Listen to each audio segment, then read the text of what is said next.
Ich möchte ein Wort vor dem Gebet lesen. Avant la prière, je voudrais lire un passage d'Amos 3, les versets 3 à 8, que nous connaissons bien. Levons-nous pour cela. Amos, chapitre 3, du verset 3.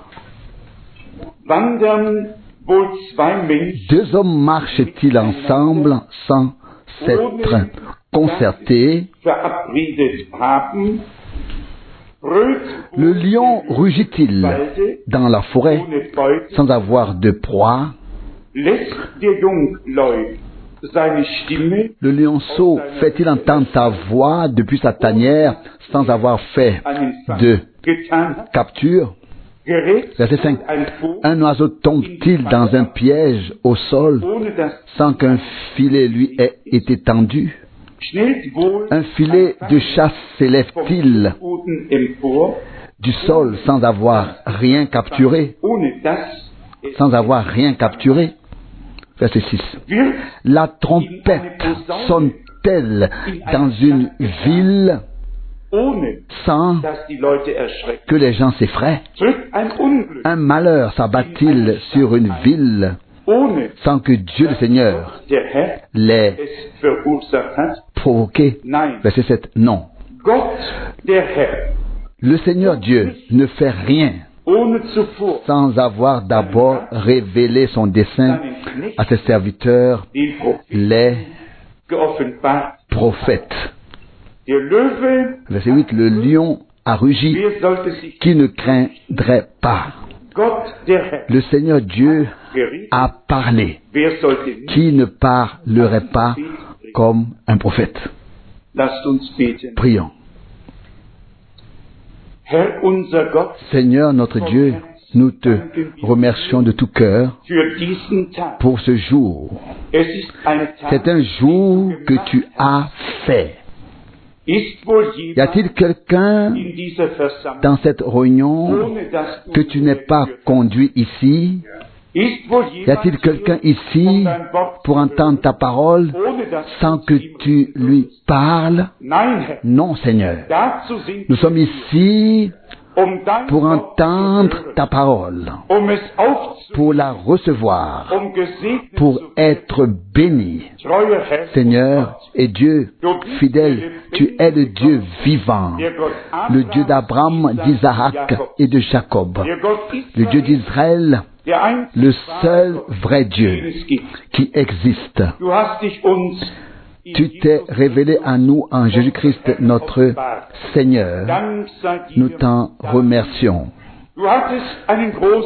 Tu avais un grand dessein en cela. Tu t'es fait semblable à nous pour nous rendre semblables à toi. Seigneur bien-aimé, nous te demandons de tout cœur de nous pardonner toutes nos fautes. Enlève tout ce qui pourrait nous séparer de toi. Couvre-nous de ton sang précieux et saint.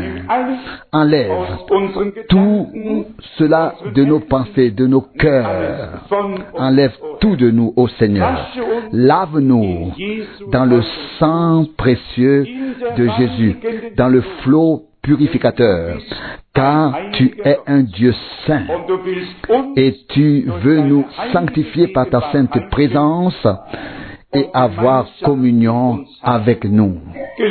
Seigneur bien-aimé, accepte cette réunion, qu'elle te soit confiée. Nous te demandons la conduite de ton Saint-Esprit. Seigneur bien-aimé, conduis la parole, parle-nous, aide-nous à trouver les passages de la Bible à travers lesquels tu veux nous parler. Je te prie, prends soin de nous tous, accepte-nous, tu connais les besoins de chacun, les requêtes, les prières, la maladie, quoi que ce soit, ô Seigneur, puisses-tu en cette heure faire grandir la foi en ta toute puissance, en ta présence, en ton pouvoir, en ton action, en ton pouvoir de salut et de guérison. Seigneur bien-aimé, accorde-nous une vision claire de toi, de la croix à Golgotha, où tu as souffert pour nous, versé ton sang et te laisser battre et torturer afin que nous soyons guéris. Oui, par tes meurtrissures nous sommes guéris. Seigneur bien-aimé, nous te louons ensemble et te rendons par avance toute gloire, toute louange et toute adoration, car tu es fidèle. Tu ne nous as pas abandonnés jusqu'à présent et tu ne nous as pas déçus. Tu seras avec nous tous les jours jusqu'à la fin du monde. Nous te louons et glorifions ton nom merveilleux et saint. Alléluia. Amen. Amen. Vous pouvez vous asseoir. Aujourd'hui, c'est un jour spécial ici à Zurich. Nous sommes très reconnaissants au Seigneur de diriger les choses comme il le fait. Et nous acceptons cela de sa main. Je vais maintenant vous dire ce qui rend cette journée si spéciale. Vous savez, nous ne tirons aucune gloire des hommes. Toute la gloire appartient au Seigneur. Mais nous nous sentons simplement honorés. Le mot est juste ici que la plus jeune fille de notre cher frère Branham soit parmi nous aujourd'hui. Il s'agit de Sarah Branham, la plus jeune fille de frère Branham qui était également dans la voiture au moment de l'accident et qui a beaucoup vu et vécu. Nous lui souhaitons la bienvenue. Que Dieu vous bénisse parmi nous. Tout le monde est heureux que vous soyez venus. Et en ce qui me concerne, cela m'a profondément ému. Vous savez tous qu'il y a eu une période où j'ai rendu visite au frère Branham et où Dieu m'a répondu à travers lui. J'apprécie également beaucoup cela. Dieu parle à travers les hommes. Et maintenant, nous constatons que la fille du prophète reçoit soudainement l'instruction suivante: va trouver frère Frank. Et soudain, elle demande frère Frank en Allemagne, et la réponse est claire et nette: oui, va trouver frère Frank en Allemagne. Je me sens également honoré par le Seigneur d'avoir eu non seulement le privilège de rencontrer l'homme de Dieu de cette heure par lequel Dieu m'a parlé, par lequel Dieu m'a aidé, mais aussi parce que le moment est venu où Dieu a pu utiliser ma petite personne pour,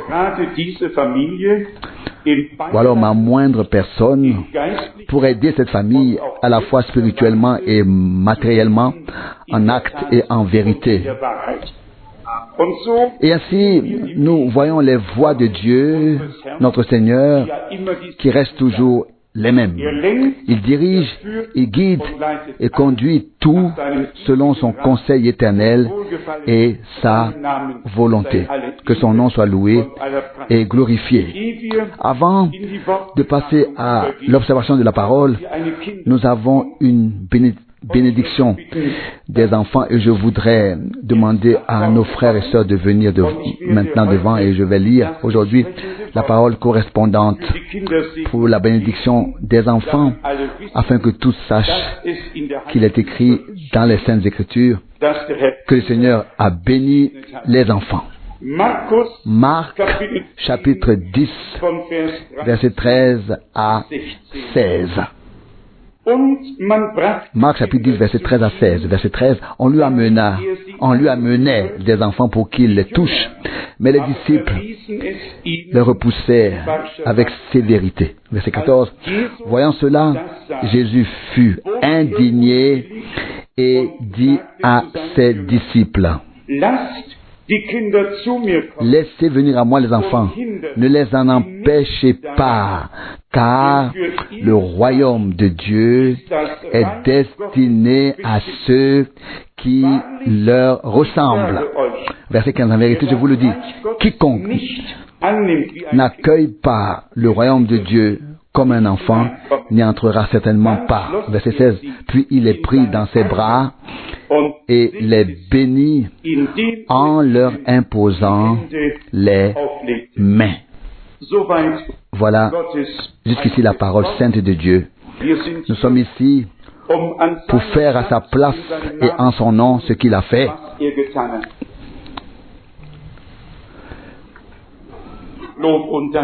Loué et remercié soit le Seigneur pour sa grâce, pour sa fidélité, pour tout ce qu'il fait pour les enfants des hommes. Comme je l'ai déjà dit, nous apprécions que Dieu ait voulu que nous ayons aujourd'hui une visite de Marc. Et nous lui sommes reconnaissants pour ces voix qui resteront toujours incompréhensibles pour nous. Je repense aux jours où Dieu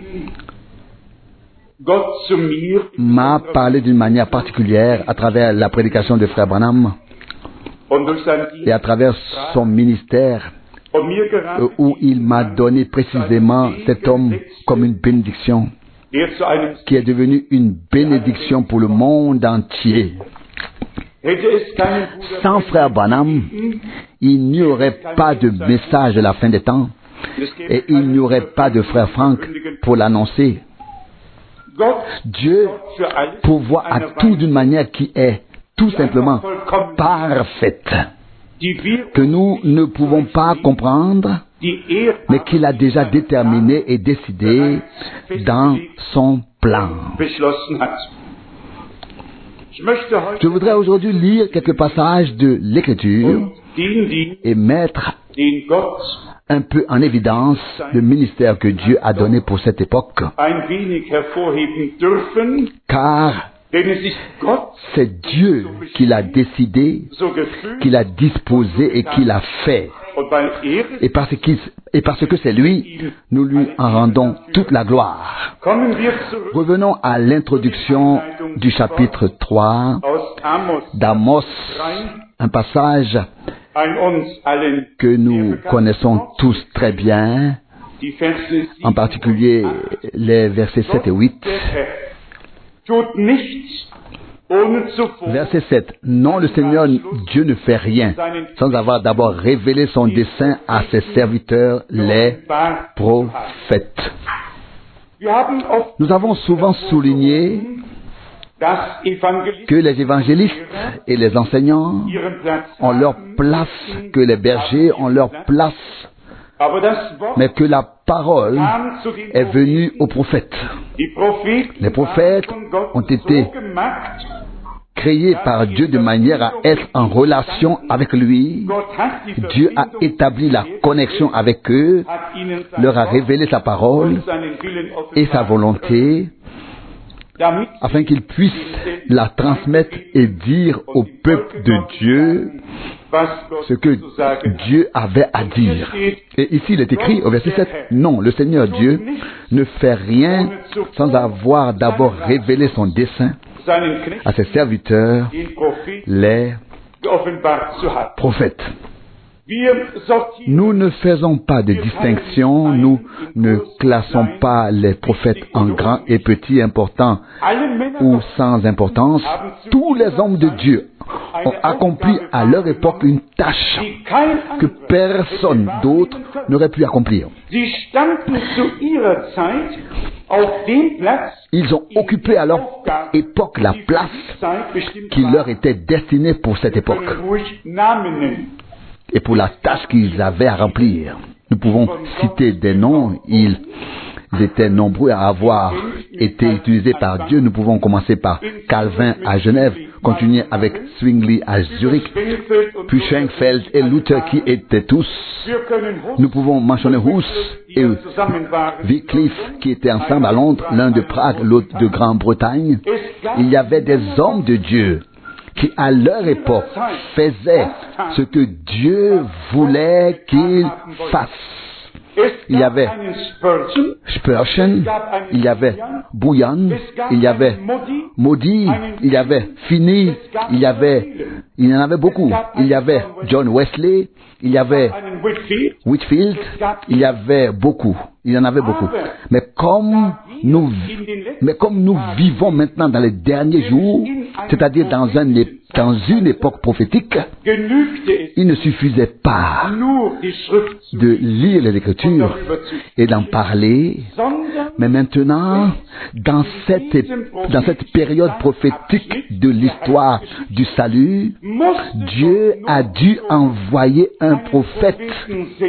Et cela était nécessaire pour placer la parole prophétique sur le chandelier, la mettre en évidence afin que notre foi soit vraiment ancrée dans la parole révélée. Et nous ne faisons ici aucune comparaison pour éclipser les autres, car comme nous l'avons dit, sans tous ces précurseurs, il n'y aurait pas eu de frère Branham non plus.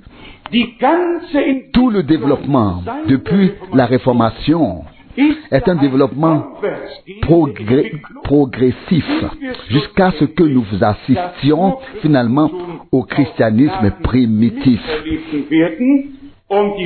Par grâce et que nous puissions voir de nos propres yeux et percevoir en notre milieu le rétablissement de toutes choses. Mais aucun de ces hommes, au cours des 400 dernières années, n'a mis les passages bibliques sur le chandelier comme l'a fait frère Branham. Et aucun d'entre eux n'a accompli ce qui s'est accompli dans notre génération. Je voudrais lire quelques passages bibliques à ce sujet.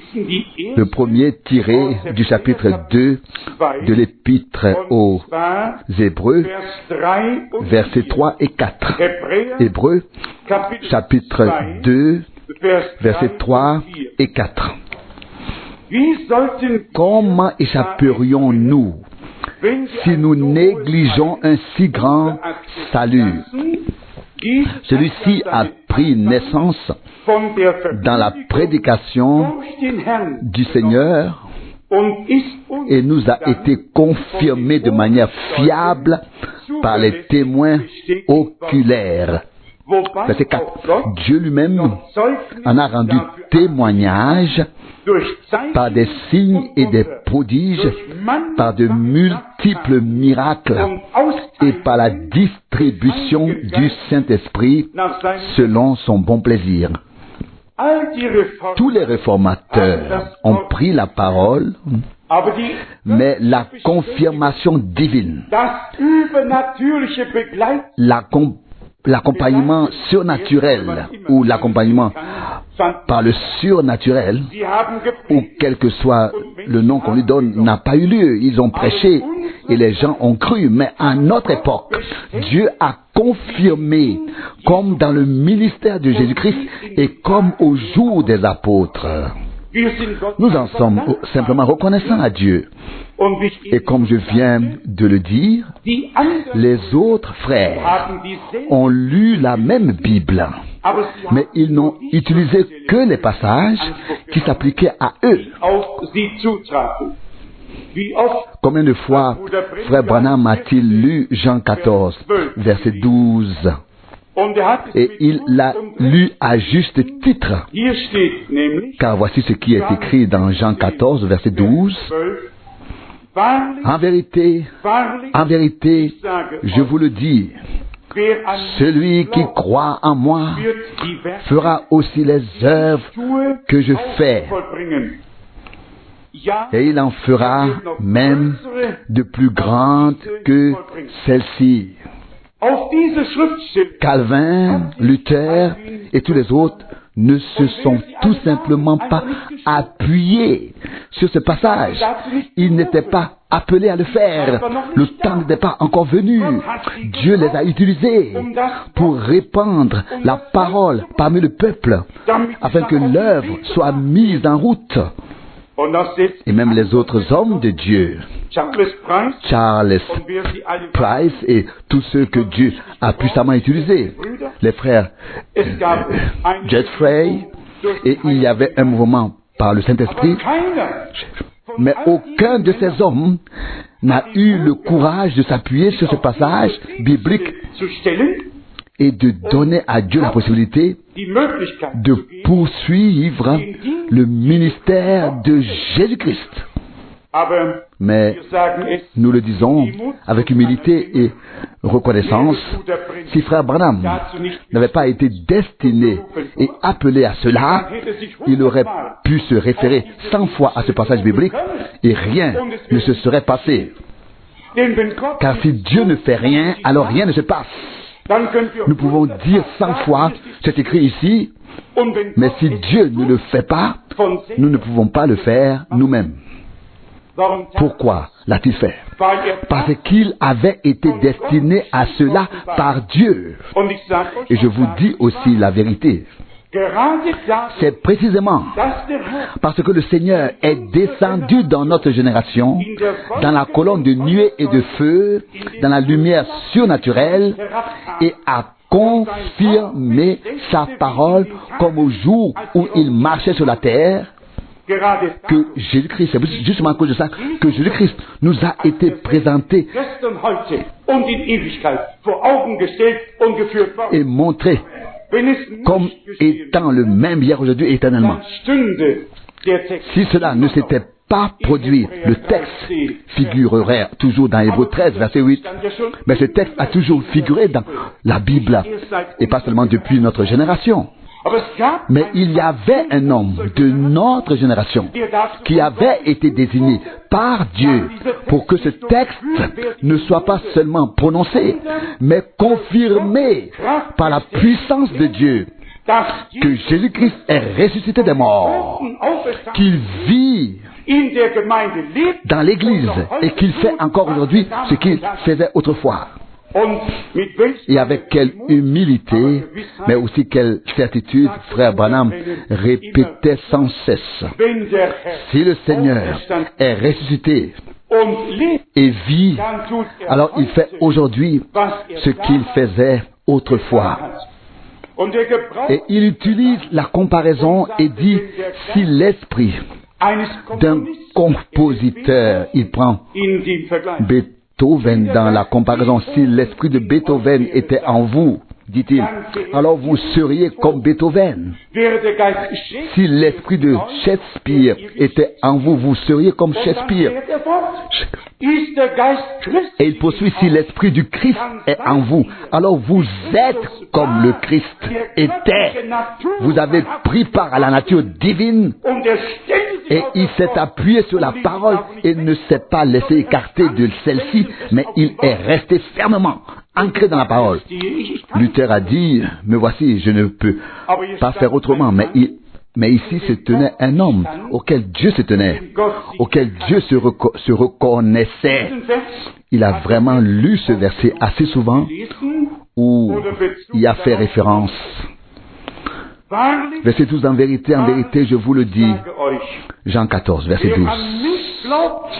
Celui qui croit en moi, non pas en une organisation, non pas en une doctrine, mais une foi vivante, inspirée, opérée par Dieu, en Jésus-Christ le crucifié et le ressuscité.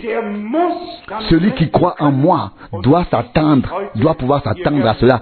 Et je m'inclus volontiers ici aujourd'hui. Nous voulons tous commencer à croire que ce verset s'adresse au pluriel et non au singulier. S'il était au singulier, nous pourrions dire, bon, alors, la chose s'est accomplie, elle est réglée et appartient désormais au passé. Veuillez noter le pluriel dans ce verset. En vérité, je vous le dis. Et non, je te le dis, mais Et non, je te le dis à un individu, mais il dit en vérité, je vous le dis. Celui qui croit en moi fera aussi les œuvres que je fais, et il en fera même de plus grandes. Que Dieu puisse nous placer, nous qui sommes parvenus à la foi vivante, sur ce fondement rocheux, afin que nous devenions inébranlables et que nous comptions sur Dieu pour confirmer sa parole. Car nous aussi, nous en avons le droit. Permettez-moi de faire cette comparaison. À l'époque de Finney ou de tous ceux qui l'ont précédé, les enfants de Dieu qui sont venus à la foi, ont reçu les mêmes promesses, la même parole et les mêmes enseignements. Et la parole qu'ils ont écoutée, ils l'ont expérimentée dans leur époque. Mais nous devons maintenant comprendre clairement que ces choses ne nous ont pas seulement été annoncées et présentées en direct, mais que le Seigneur veut aussi se manifester dans l'Église appelée à sortir, et que les mêmes œuvres qui ont été accomplies se reproduiront selon la parole de l'Écriture. Jean 12, verset 28, glorifie ton nom. Et la réponse est, je l'ai glorifié et je le glorifierai encore. Dieu a confirmé que sa parole était vraie, et Dieu continuera à confirmer que sa parole est vraie. Car il est le même, il est fidèle, et nous croyons tous sincèrement, tout comme le peuple de Dieu pouvait s'appuyer sur les passages bibliques prêchés et prendre Dieu au mot. Nous pouvons nous appuyer en ce temps sur les passages bibliques qui nous sont prêchés et qui ont été mis en évidence dans notre temps, et compter avec foi que Dieu est fidèle et doit confirmer sa parole. Car l'Écriture ne peut être rompue. Si nous nous contentons d'admirer le ministère que Dieu a donné, nous n'en recevrons pas la part qui nous revient.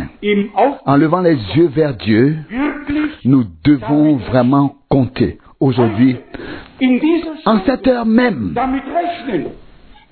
que le même Dieu d'Élie et de Frère Branham, le même Dieu est notre Dieu ici aujourd'hui, et qu'il est ici aujourd'hui présent. Il ne fait pas exception de personne. Tout le monde n'est pas Paul, tout le monde n'est pas Frère Branham, mais tous ceux qui ont cru conformément aux Écritures, ce que les hommes de Dieu ont prêché, Dieu a confirmé sa parole par des signes et des miracles qui ont suivi. Verset 12, Jean 14, en vérité, je vous le dis, non pas à un seul, mais à tous ceux qui veulent l'entendre et le croire. Je vous le dis, celui qui croit en moi fera aussi les œuvres que je fais, et il en fera même de plus grandes que celles-ci. Frère Branham a alors dit qu'il s'agissait de miracles de création. À l'époque, le Seigneur a rendu la vue aux aveugles, fait marcher les boiteux, et les sourds ont pu entendre à nouveau.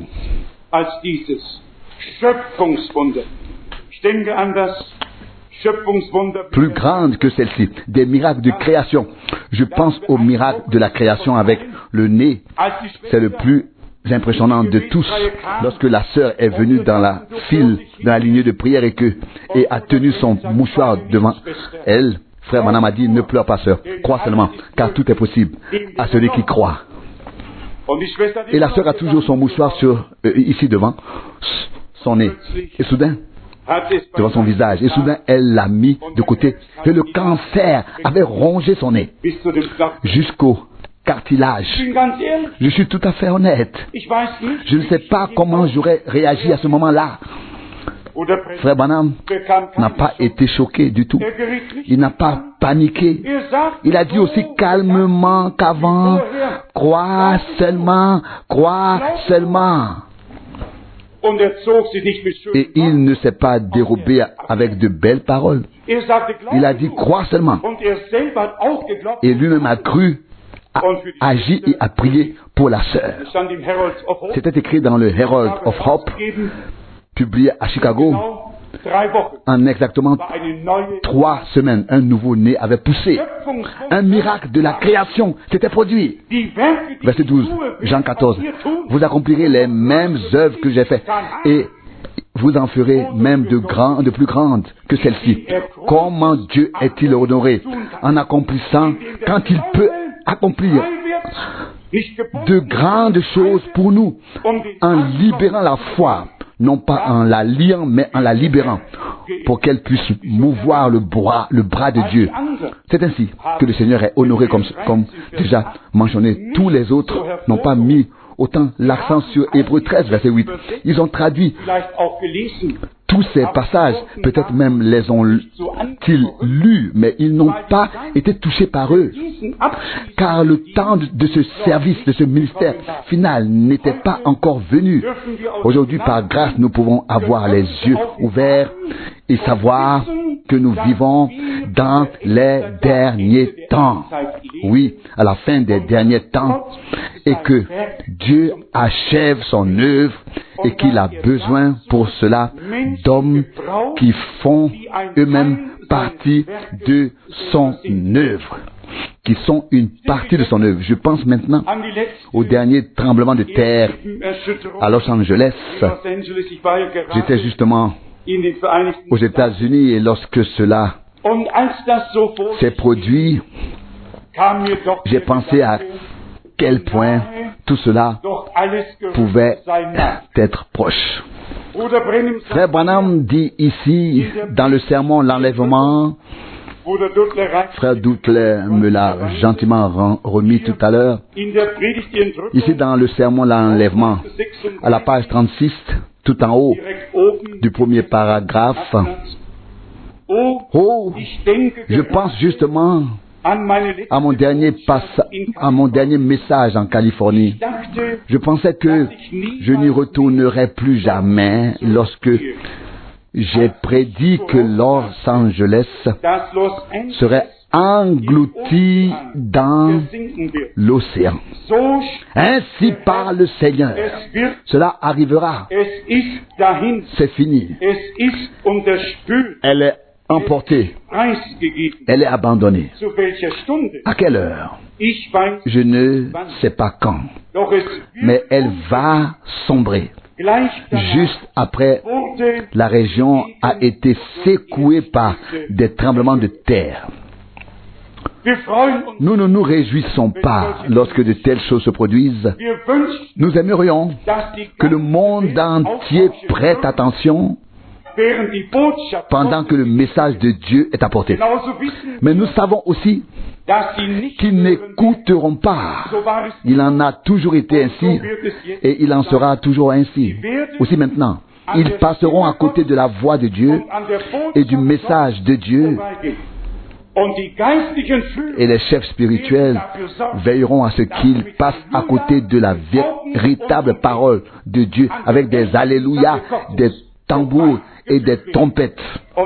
Et c'est là que la tromperie est la plus grande. Il est écrit plus loin,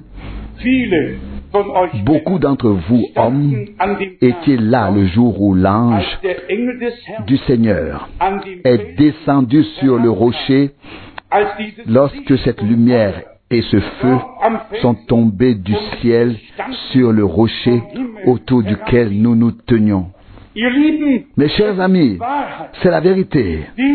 Cet homme était un homme de Dieu, un homme à qui le Seigneur s'est révélé de manière surnaturelle, à la droite duquel se tenait l'ange du Seigneur lorsqu'il priait pour les malades. Un homme qui a vu la lumière et le feu surnaturel descendre. Vraiment, un homme de Dieu. Comme Moïse, comme Élie, comme Paul, un homme envoyé par Dieu. Il est dit plus loin, des rochers ont été arrachés de la montagne et projetés dans les environs. 3 coups de tonnerre retentirent.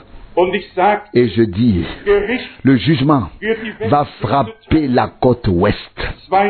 2 jours plus tard, l'Alaska a failli sombrer. Quiconque a déjà suivi géographiquement la faille de Saint-André peut voir quelle part du nord de l'Alaska plonge dans la mer, ressort au large d'Oakland, puis descend presque jusqu'à San Diego. Et Frère Branham a dit, la côte ouest se séparera avant la venue du Seigneur. Et les gens ne le croient pas. Même quand cela arrive, ils ne le croient pas. Cependant, ceux qui ont compris que Frère Branham est un homme envoyé par Dieu, eux le croient. Et je pense que maintenant, les derniers devraient se réveiller, car ce sont les signes avant-coureurs de ce qui va effectivement arriver sous peu. Il poursuit en disant, souvenez-vous que le même Dieu qui a dit cela a également dit que Los Angeles est voué à la destruction. Elle est perdue.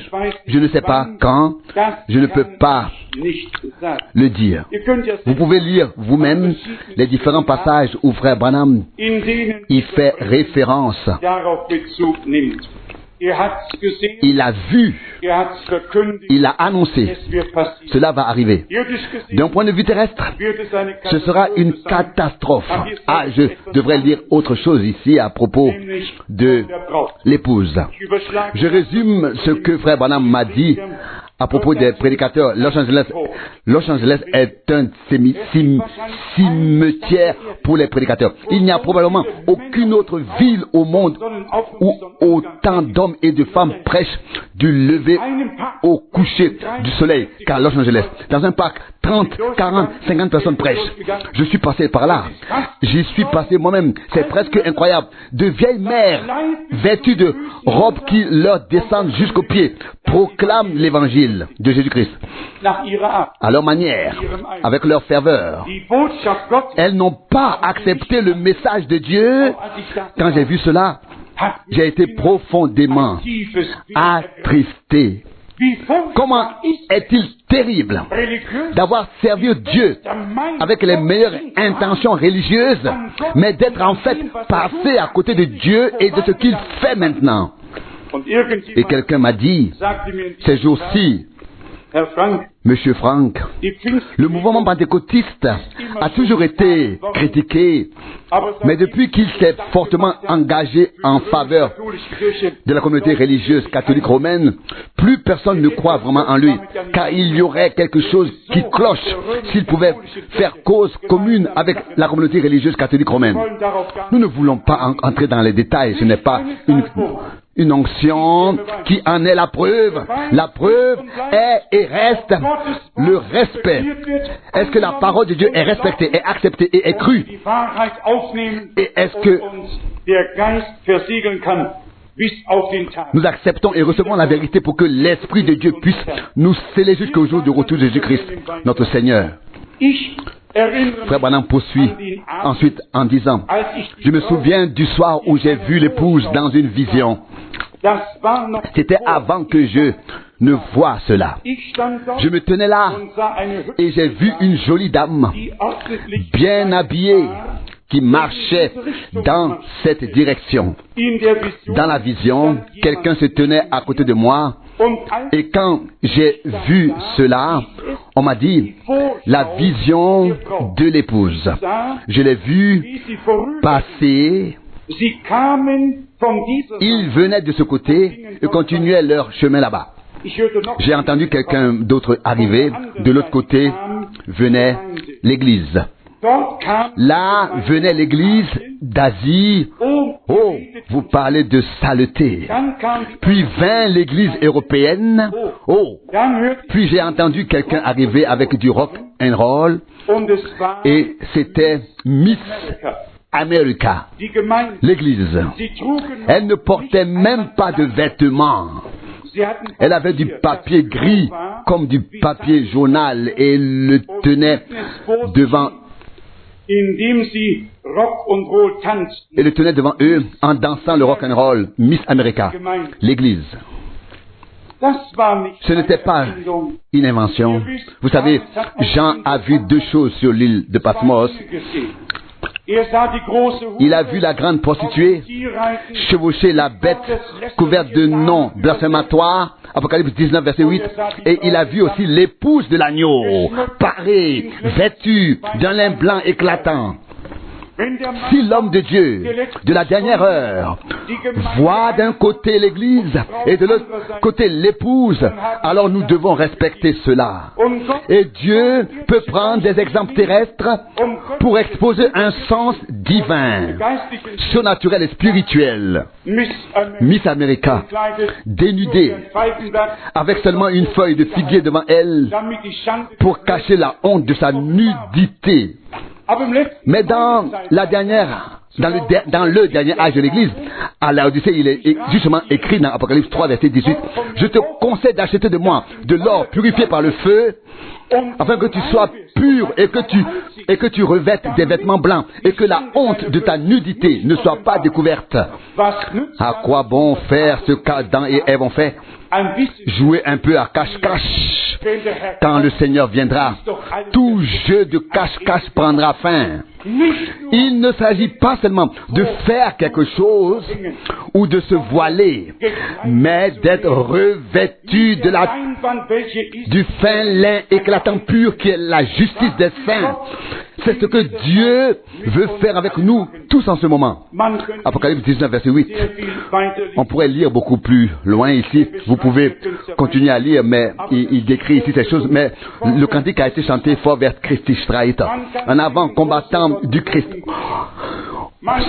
On a chanté, on peut chanter grand Dieu, nous te louons, on peut chanter oh si j'avais 1000 langues et les 1000 langues ne servent à rien. Alors une langue est préférable si elle peut louer Dieu avec sincérité, car elle a reconnu ce qu'il fait en ces jours par grâce, selon sa parole. Ce jour, comme je l'ai dit, est un jour spécial pour nous. Avec une grande gratitude et reconnaissance, nous voulons faire savoir à notre Seigneur et Dieu que nous apprécions qu'il ait pu trouver dans notre génération quelqu'un sur qui il a pu poser ses mains bénies, à travers qui il a pu parler, à travers qui il a pu agir. Quelqu'un à travers qui s'est accompli ce qui s'est accompli dans le ministère de Jésus-Christ lui-même. Personne d'autre, je ne connais personne d'autre dans l'histoire de l'Église, personne d'autre n'a lu Jean 5 du verset 19.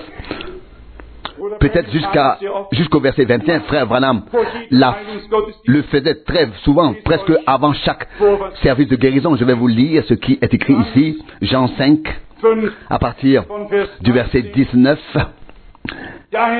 C'est pourquoi Jésus leur dit, en vérité, je vous le dis, le Fils ne peut rien faire de lui-même.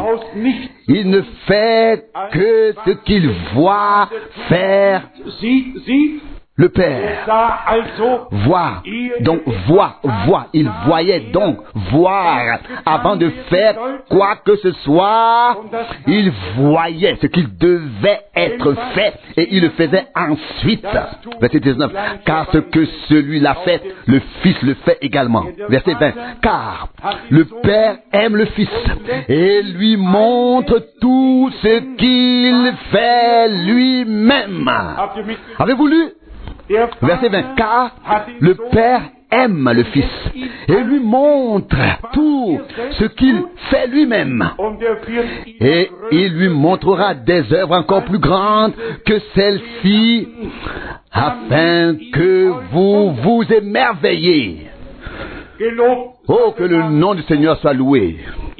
Vous tous qui avez vu le film dans lequel frère Branham prie pour les malades, il dit impuissant. Je ne peux rien faire. J'attends la présence de Dieu. Et soudain, il a lui-même été surpris. On le voit à sa réaction.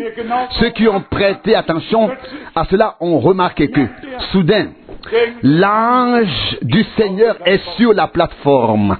Ce n'était pas cet homme humble, mais Dieu lui-même, le Seigneur, qui a eu pitié de nous tous et nous a acceptés afin d'agir de manière surnaturelle en cette époque prophétique dans laquelle nous sommes,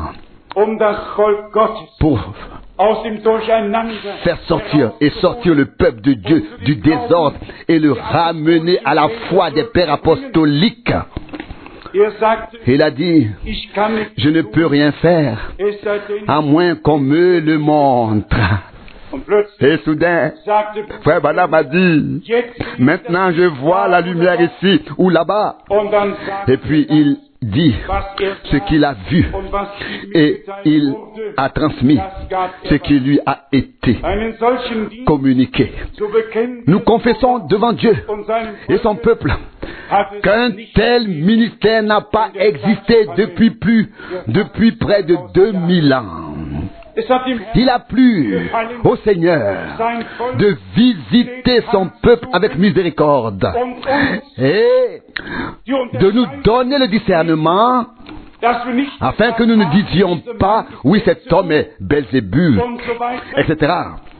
Mais que nous reconnaissions « voici un homme envoyé par Dieu, légitimé par Dieu, par lequel les œuvres ont été accomplies comme elles l'ont été dans le ministère de Jésus-Christ. » Et cela aussi, nous en dit long à tous que là-bas à Houston, au Texas, dans le grand Colisée, où environ 23 000 personnes étaient rassemblées, la lumière est descendue sur frère Branham.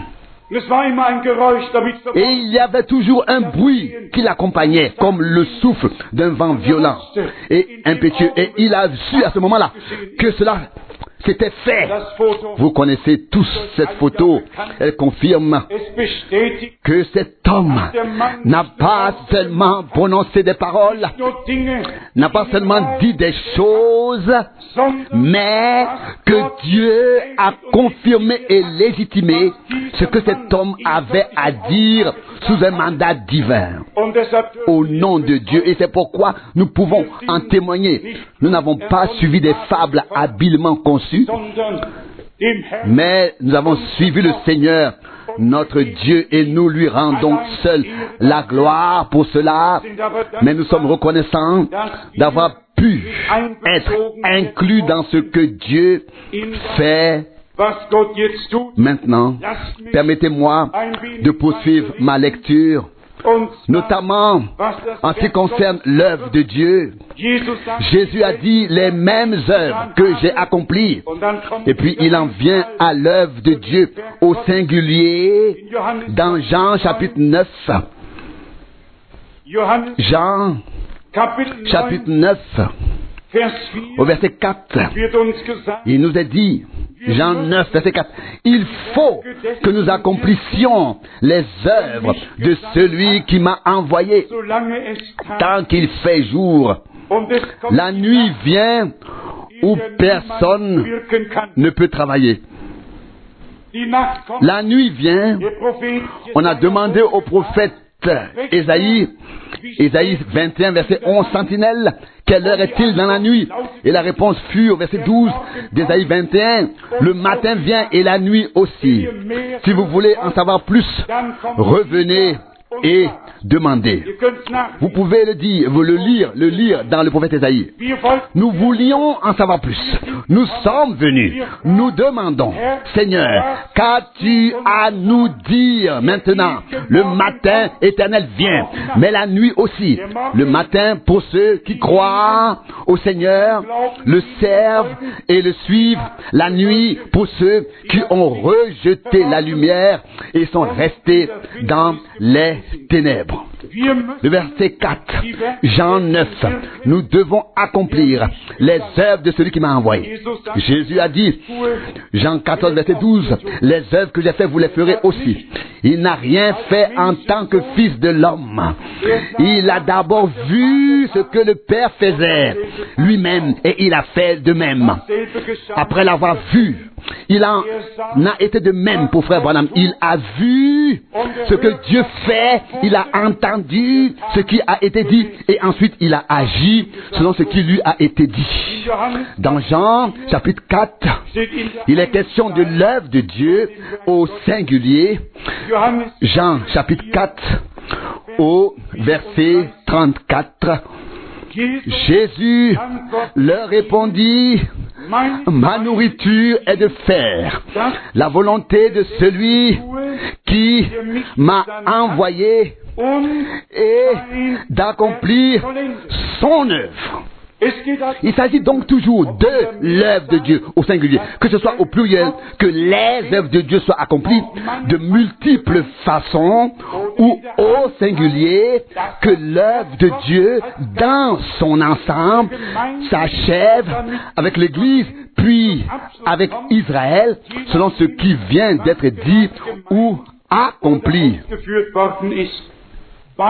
Les deux vont de pair.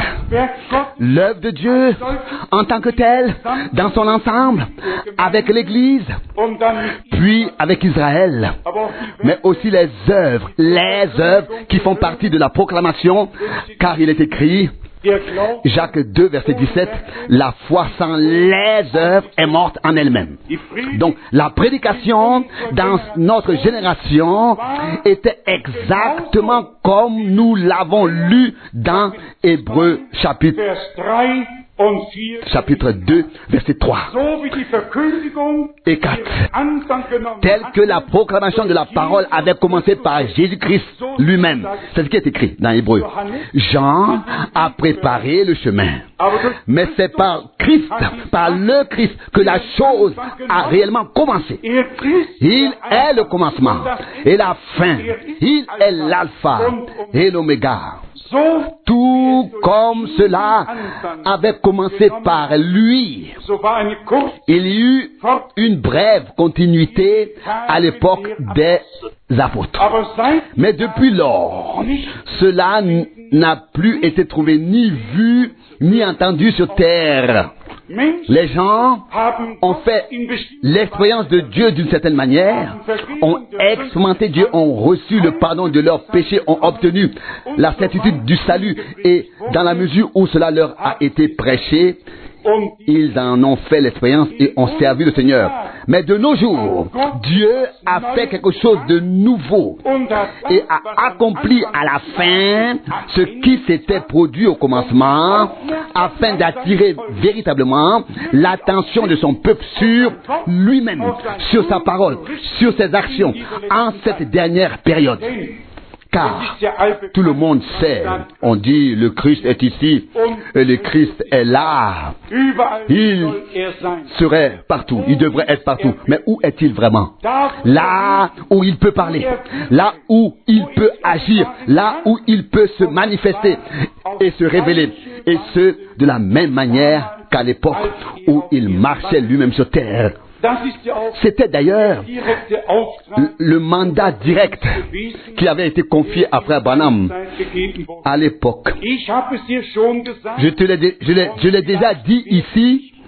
déjà dit ici, et peut-être que je traduirai un jour en allemand sur cassette le témoignage de frère Branham, où il explique ou confirme littéralement que l'ange du Seigneur lui a fait référence à Jean 4, à Jean 1, à la conversation avec la femme au puits, et lui a dit directement que la même chose se reproduira maintenant comme signe du Messie dans ton ministère, et ce sera le dernier signe pour l'Église.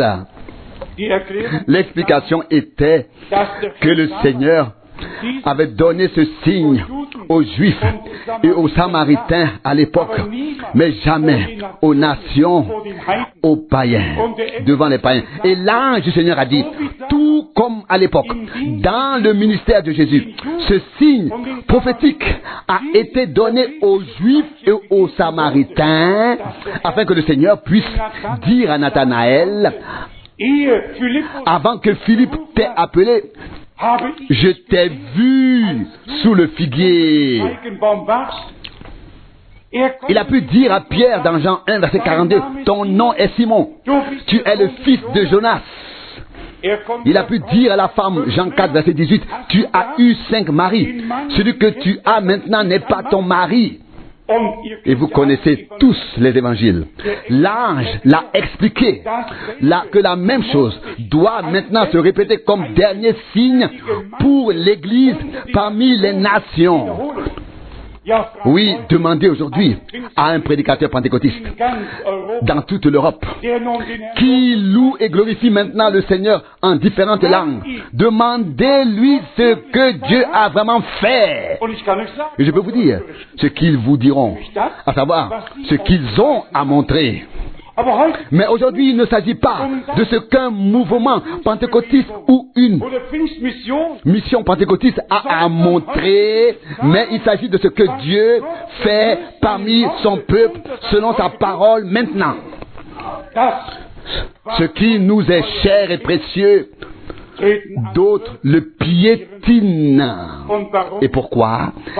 Parce qu'ils scrutent les Écritures, ils sondent les Écritures, mais ne viennent pas au Seigneur pour être vraiment saisis et imprégnés de la vérité. Ils veulent que Dieu soit avec eux. Nous voulons être avec Dieu, afin qu'il puisse ensuite être avec nous. Non pas pour qu'il s'adapte à nous, mais pour que nous adaptions à lui. Il y a encore un passage de l'Ancien Testament et un autre du Nouveau Testament que je voudrais lire. Ésaïe, chapitre 28, verset 21. Il est écrit ici, comme tout le monde le sait bien, dans Ésaïe chapitre 28, verset 21. Car, comme sur la montagne de Pérazim, le Seigneur s'élèvera.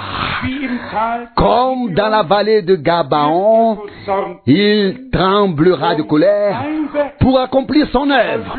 Une œuvre étrange, et pour réaliser son travail, un travail inhabituel. Et savez-vous ce qui est écrit au verset 22? Cessez donc vos moqueries, verset 22, de peur que vos chaînes ne soient encore plus serrées. Que écrit Pierre? À la fin des temps, il y aura des moqueurs qui apparaîtront, qui suivront leur propre convoitise et demanderont, où est donc la promesse de son retour? Verset 22. Verset 22 d'Ésaïe.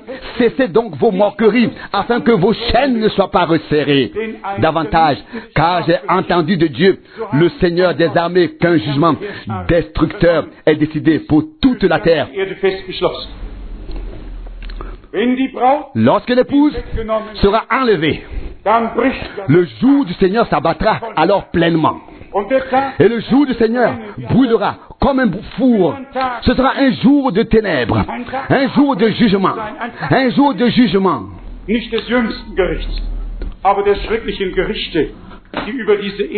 De rétribution, non pas le jugement dernier, mais les terribles jugements qui s'abattront sur cette terre.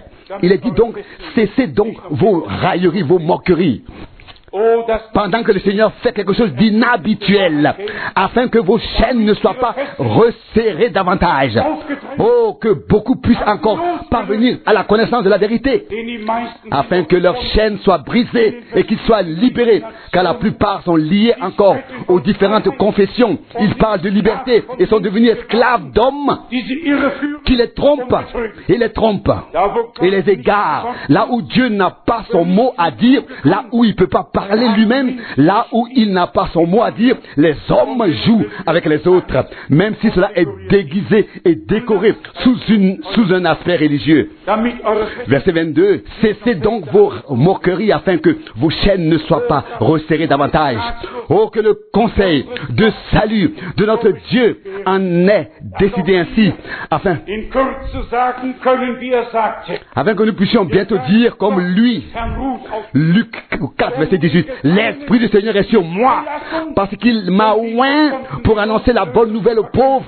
Il m'a envoyé pour proclamer la liberté aux captifs et la délivrance aux captifs. Que le message divin soit un message si pénétrant, si rédempteur, si libérateur, que tous ceux qui l'entendent puissent sortir libres et n'avoir plus qu'à rendre grâce au Seigneur. La parole du Seigneur doit être accueillie et reçue avec foi. Et la parole de la croix est encore aujourd'hui une puissance de Dieu. Voici ce qui est écrit, Ésaïe 28, verset 21. Le Seigneur lui-même se lèvera. Se lèvera. Oh, loué soit son nom. Ah, nous pourrions prier. Seigneur, lève-toi, prends ton pouvoir, étends ton bras, aide-nous, achève ton œuvre et laisse-nous y prendre part. Et laisse-nous y prendre pleinement part. Verset 21. Il tremblera de colère pour accomplir son œuvre. Une œuvre étrange. N'a-t-il pas toujours été ainsi que les grandes communautés passaient à côté des petites choses que Dieu a faites? Comment frère Branham l'a-t-il si bien dit?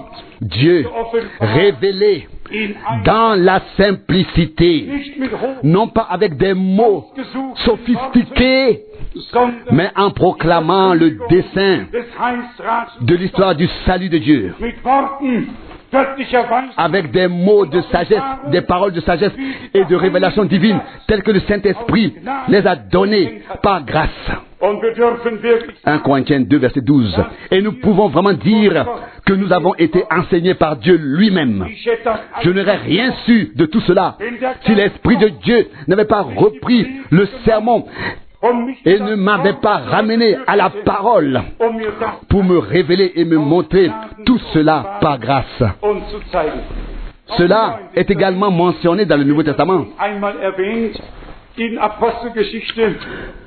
Dans Actes de l'Apôtre chapitre 13, l'homme de Dieu y fait référence dans les Actes de l'Apôtre chapitre 13, versets 40 et 41. Il est écrit, verset 40, Acte 13.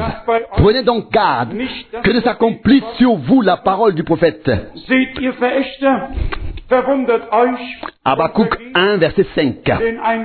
Ici on lit dans Actes d'Apôtre 13, verset 41. Regardez, vous qui méprisez, soyez étonnés et disparaissez, car je réalise une œuvre en vos jours, une œuvre que vous ne croiriez certainement pas si quelqu'un vous la racontait.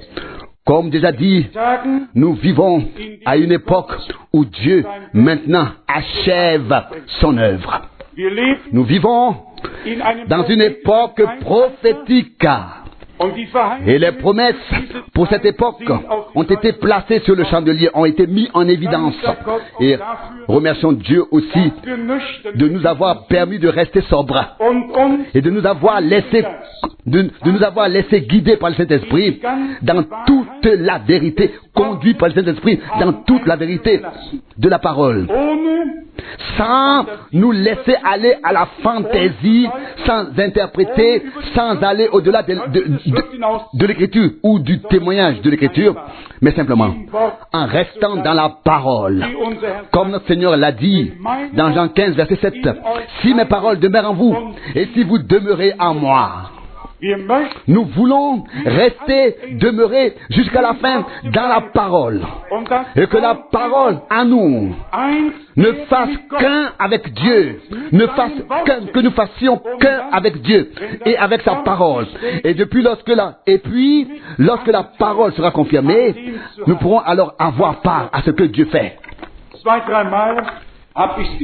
Je l'ai dit 2 ou 3 fois, pour moi, c'est un jour spécial où nous pouvons revenir sur ce que Dieu a fait.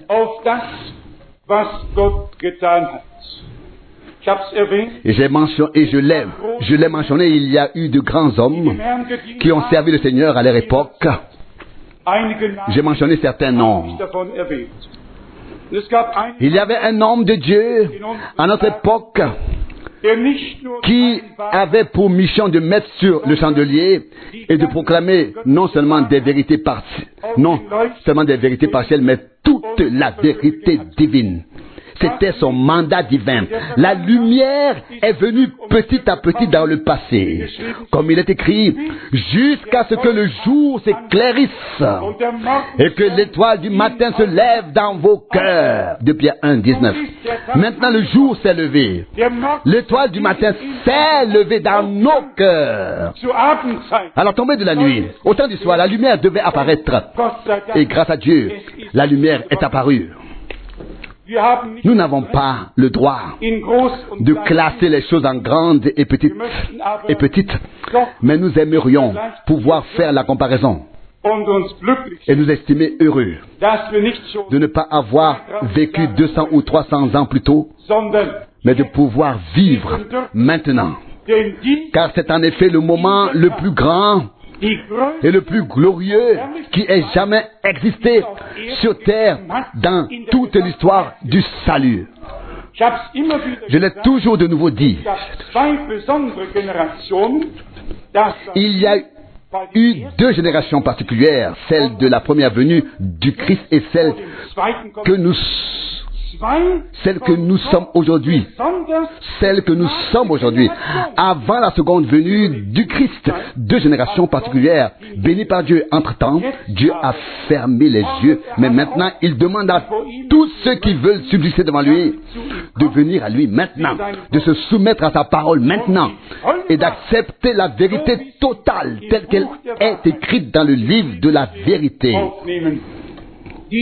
Ce n'est pas le moment des compromis, c'est le moment de ne faire qu'un avec Dieu, de remercier le Seigneur de tout cœur, de nous avoir interpellés, de nous avoir donné la clarté, oui, d'avoir fait briller la lumière dans les ténèbres. Le ministère qui s'est accompli dans cette génération était le même que celui qui s'est accompli à l'époque où Jésus-Christ était ici sur terre en tant que Fils de l'homme. Les œuvres qu'il a accomplies à l'époque se sont reproduites. Il les a accomplies. Et nous pouvons compter sur cela. Je compte pleinement sur le fait que des choses encore plus grandes se produiront. Oui, encore plus que ce qui s'est produit jusqu'à présent. Le Seigneur se lèvera lui-même. Il révélera sa puissance. Il confirmera sa parole. Il bénira son peuple. Il le rétablira. Chaque promesse que Dieu a faite est oui et amen. Demandons-lui de nous mettre en mesure de croire en lui conformément aux Écritures afin qu'il puisse se manifester et se révéler à la fin comme il l'a fait au commencement. Dieu soit loué et remercié pour tous les prophètes. Dieu soit remercié pour les apôtres. Dieu soit remercié pour tous les réformateurs. Dieu soit remercié pour tous les hommes de l'histoire de l'Église. Dieu soit loué pour tout. Dieu soit loué pour l'homme de Dieu de notre temps. Notre bien-aimé frère Branham, Dieu soit loué pour lui, pour l'avoir utilisé si puissamment et l'avoir établi comme une bénédiction, oui, dans le monde entier, comme un signal, comme un signe dans le monde entier, qui a également été contredit, mais il y en a qui ne contredisent pas Dieu. Celui qui contredit un homme de Dieu et s'oppose à lui, contredit Dieu. Celui qui vous écoute, m'écoute. Celui qui vous rejette, me rejette. Jean 10, verset 16. Quand un homme envoyé par Dieu vient, nous avons le devoir de l'accueillir, de lui laver les pieds, de le nourrir et de remercier Dieu de nous avoir rendus dignes d'accueillir un homme de Dieu. Dans l'Épître aux Hébreux, il est écrit, beaucoup ont hébergé des anges sans le savoir. Dieu a envoyé de tels anges, de tels messagers. Et le dernier messager était frère Branham. Aujourd'hui, j'ai mentionné son nom à plusieurs reprises. Je le fais avec joie, avec une très grande joie et avec reconnaissance dans mon cœur. Car je serais encore dans les ténèbres aujourd'hui si Dieu n'avait pas envoyé cet homme pour mettre la lumière, la parole prophétique, comme une lumière dans le soir, au milieu des ténèbres, sur le chandelier, afin que nous soyons éclairés par elle. Que le nom du Seigneur soit loué et glorifié. Marchez dans la lumière tant que vous avez la lumière. Jean 12, verset 35. Marchons dans la lumière jusqu'à ce que nous passions de la foi à la vue. Que le nom du Seigneur soit loué et glorifié. Amen. Amen. Levons-nous et remercions ensemble le Seigneur. Seigneur notre Dieu, tu as touché nos cœurs. Nous sommes en ta présence directe. Tu es ici. Tu nous as parlé. Tu as sauvé. Tu as guéri. Tu as béni. Que ton Saint-Nom soit loué et glorifié. Sois avec nous. Lève ton visage vers nous et donne-nous ta paix. Sois avec nous tous pour l'éternité. Amen.